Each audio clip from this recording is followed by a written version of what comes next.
Pour ce 7e épisode des méchants très très méchants, j'ai décidé de changer un peu le système, pas les notes, mais la manière d'en parler. J'ai envie d'innover un peu et de comparer les personnages. Qui est le meilleur personnage possédé? Pourquoi la possession démoniaque? Parce que Full Metal m'a proposé de parler du film L'Exorciste.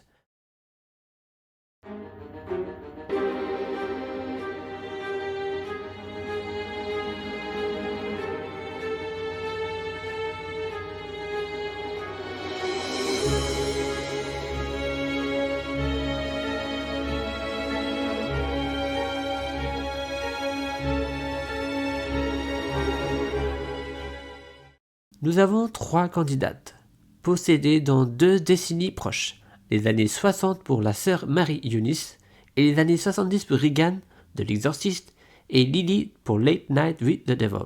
Leur point commun, c'est qu'elles sont des personnes pures, 2 enfants et une jeune adulte. Regan, vous la connaissez forcément, celle de L'Exorciste, cette petite fille de Manhattan, enfant d'une actrice, celle qui marche comme une araignée dans les escaliers, tourne la tête à 360 degrés, sort des obscénités et crache du vomi.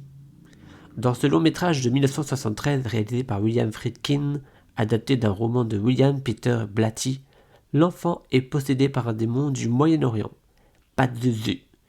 Il apparaît de 2 autres manières, par des statuettes et avec son visage blanc et aux dents pointues, dans des scènes très très courtes.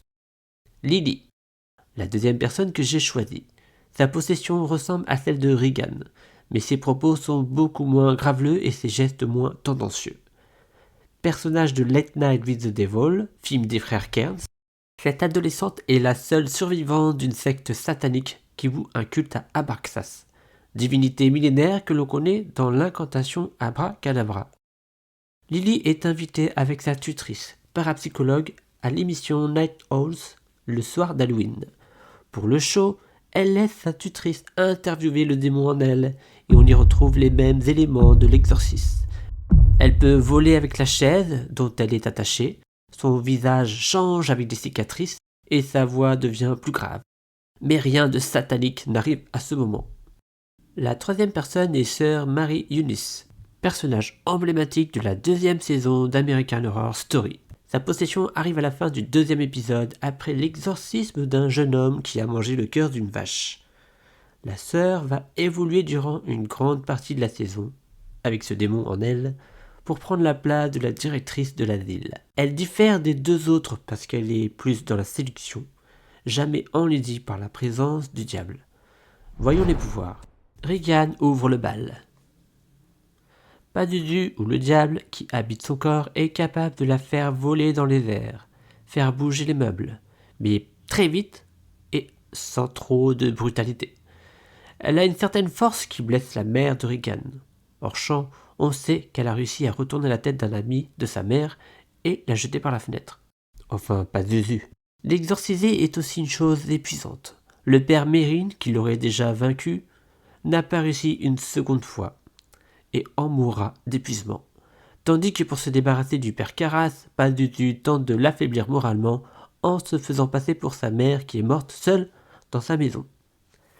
Lily Abraxas reprend ces mêmes caractéristiques, mais quand le présentateur télé découvre, grâce aux enregistrements cassettes, la présence de sa défunte épouse, Lily perd le contrôle de son corps et se nourrit de l'électricité pour tuer la parapsychologue, un hypnotiseur et le co-présentateur de l'émission. La tête retournée, la gorge tranchée.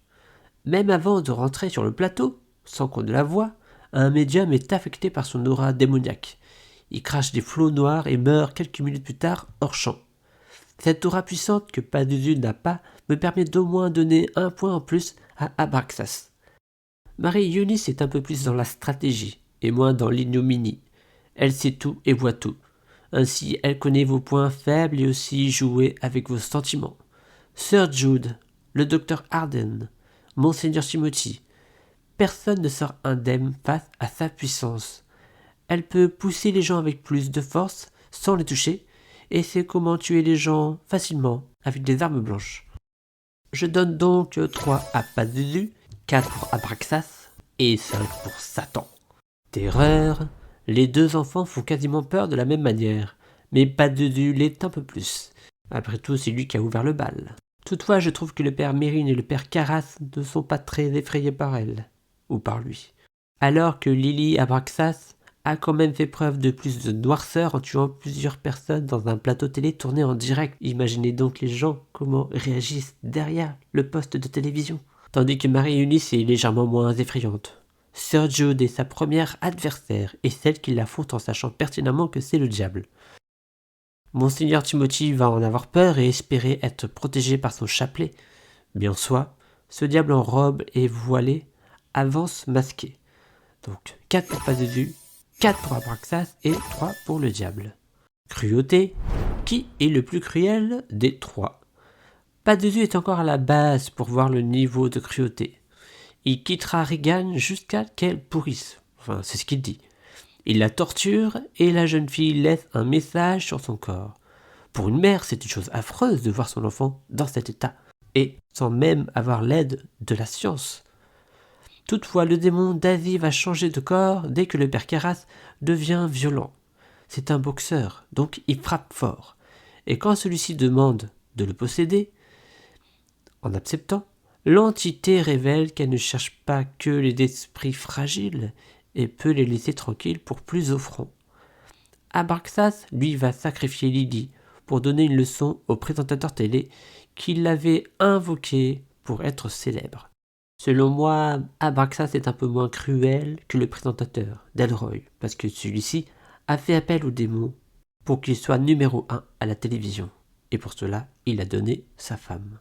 Alors que le diable qui occupe Marie Eunice instaure sa loi la plus dure et la plus machiavélique. Aucune peine pour libérer des tueurs en série et les confronter à leurs innocentes victimes. Aucune peine pour le père Timothy.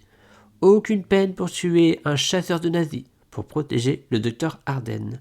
4 pour Pazuzu, 4 pour Abraxas et 5 pour Satan.